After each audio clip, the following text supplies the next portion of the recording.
अगले उसकी तरफ जाते हैं, काम की तरफ। एक डायरी मेंटेन करनी है, रिकॉर्ड करना है, ट्रैक करना है अपनी एक्टिविटीज़ को। प्रॉब्लम ये है कि एक स्टूडेंट जो है वो उसने मुझे ईमेल की कि सर वो मैं ना 10-12 फॉर्म्स में अप्लाई कर दिया है, तो मुझे अभी तक कहीं से जवाब नहीं आया। तो मैंने कहा अच्छा यार, वो KPMG की इंडक्शन अभी इतने दिन बाद स्टार्ट हो रही है, तुमने वहाँ कब अप्लाई किया था? सर याद नहीं, पता नहीं किस टाइम पे CV डाली थी। मैंने कहा कोई फॉलोअप दिया? सर फॉलोअप एक मिनट सर, मुझे याद करना पड़ेगा। अच्छा मैं उधर गया था, EY गया था, नहीं सर शायद कि PMG मिस हो गया था फॉलोअप से। यानी भाई उरी ने KPMG ही मिस कर दिया। एक बच्चा जो वेला है, एक बच्चा जिसने 2-2.5 महीने एक ही काम करना है, वो उसी को ऑर्गेनाइज वे में ना करे तो फ़ायदा।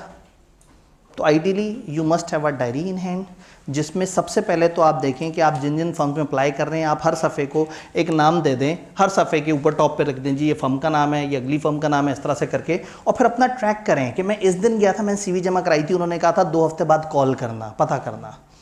इधर मैं गया था, उन्होंने कहा था अभी नहीं, 3 हफ्ते बाद वेबसाइट पे इंडक्शंस आएंगी। तो अब आपने यहाँ लिखा हुआ है, ताकि आप कभी भी किसी भी शाम जब बैठे देख रहे हो तो आपको पता हो कि अभी ये इस वाली फर्म को कॉल करने का टाइम आ गया, उस वाली फर्म को ऑनलाइन अप्लाई करने का टाइम आ गया। आप उसको प्रॉपर तरीके से ट्रैक कर रहे हो, अच्छे तरीके से, रीज़नेबल तरीके से, आपको पता हो कि क्या और किस तरह से है।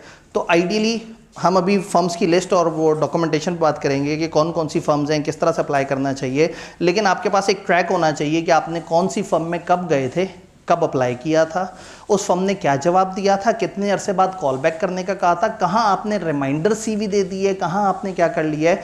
तो होता ही है कि इतनी सारी फर्म्स होती हैं, खुद को भी भूल जाता है कि मैं 3 दिन पहले पता नहीं किसके पास गया था या इस तरह से करके। तो जब आपके पास पूरा ट्रैक बना हुआ होगा ना, तो आप स्ट्रक्चर्ड वे में चल रहे होंगे। जो ट्रैक नहीं बना के चल रहा होगा ना, वो हर दिन बैठ के सोच रहा होगा पता नहीं कौन कौन सी फर्म में गया था, चलो दोबारा चला जाता हूँ, या पता नहीं वहाँ रिमाइंडर दिया था या नहीं दिया था। तो मेरे ख्याल में इतना प्रोफेशनल बच्चा जो कैफ पूरा कंप्लीट कर चुका हो, और अब मैं मुश्किल बात में कंसोलिडेशन का सवाल सॉल्व करने की बात नहीं कर रहा, ये एक ऐसा काम है जो बहुत ही सिंपल है। तो कम से कम इस तरह की एक डायरी ज़रूर बनाएं। अब आप कहेंगे नहीं सर ये डायरी तो पुराने ज़माने की बात है, आप कौन से पुराने आदमी हैं। मैं तो अपने ये देखिए मोबाइल में ये वाली ऐप के अंदर लिखता हूँ, उस ऐप के अंदर आपने दोबारा खोलना भी नहीं है उसे 2 हफ्ते तक।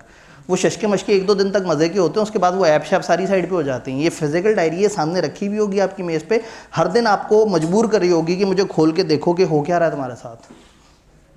तो एक डायरी मेंटेन करके अपनी एक्टिविटीज़ को ट्रैक करना है, जहाँ जहाँ आप अप्लाई कर रहे हैं, किस किस तरह से कहाँ गए और वहाँ क्या क्या रिस्पॉन्स आया।